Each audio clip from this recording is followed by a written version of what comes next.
Most reactive towards হচ্ছে HCN। HCN মানে কি মোস্ট রিঅ্যাক্টিভ বলতে কী হচ্ছে যে আমাদের যে কার্বনিল কার্বন মানে কি এখানে দেখো এই যে বেঞ্জিন রিংয়ের যে PHCHO, এই যে কার্বনিল কার্বন, এই যে বেঞ্জিন রিংয়ের যে PHCHO, এইটা হচ্ছে আমাদের এখানে আমাদের যে সায়ানাইড নেগেটিভ। HCN মানে কি এখান থেকে H+CN-CN- হচ্ছে নিউক্লিওফাইড। এই নিউক্লিওফাইডটা আমাদের কোন কার্বনিক কার্বনটা তাড়াতাড়ি অ্যাটাক করবে, এতে অ্যাটাক করবে, বিতে অ্যাটাক করবে, সিতে অ্যাটাক করবে না ডিতে। দেখো তাহলে এই যে কার্বনিক কার্বনটা যত ইলেকট্রোপজিটিভ হবে, এই মানটা যত ইলেকট্রোপজিটিভ হবে সেটা আমাদের মোস্ট স্টেবল। যত ইলেকট্রোপজিটিভ হবে এই কার্বনিক কার্বন, তাহলে এই কার্বনিক কার্বনটা যত আমাদের ইলেকট্রোপজিটিভ হবে তত মোস্ট স্টেবল।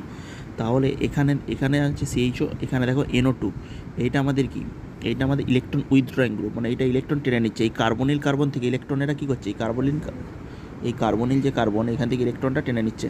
তাহলে NO2 যদি ইলেকট্রন টেনে নেয় তাহলে এই কার্বনিক কার্বনটা মোস্ট পজিটিভ হয়ে যাচ্ছে।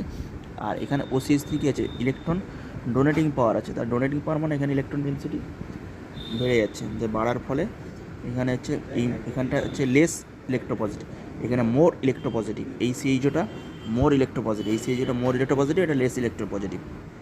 আর এখানে দেখো এখানেও CH3+I আছে, সেই জন্য এটা এখানে ইলেকট্রন ডেন্সিটি এখানটাও লেস ইলেকট্রোপজিটিভ, তাই তো। তাহলে আমাদের অ্যান্সার হচ্ছে এ, এই যে মোর ইলেকট্রোপজিটিভ। তাহলে এখানে মোর, এখানে ইলেকট্রন, এখানে ভাবো না মোর হচ্ছে ইলেকট্রোপজিটিভ, এখানে বেশি পরিমাণ পজিটিভ চলে যাচ্ছে, তাহলে এখানে নেগেটিভটা তাড়াতাড়ি অ্যাটাক করবে। ওকে, এখানে ইলেকট্রন ডেন্সিটিটা কম, কারণ electron withdrawing power of NO2। তাহলে অ্যান্সার এ, মোস্ট রিঅ্যাক্টিভ টুয়ার্ড HCN।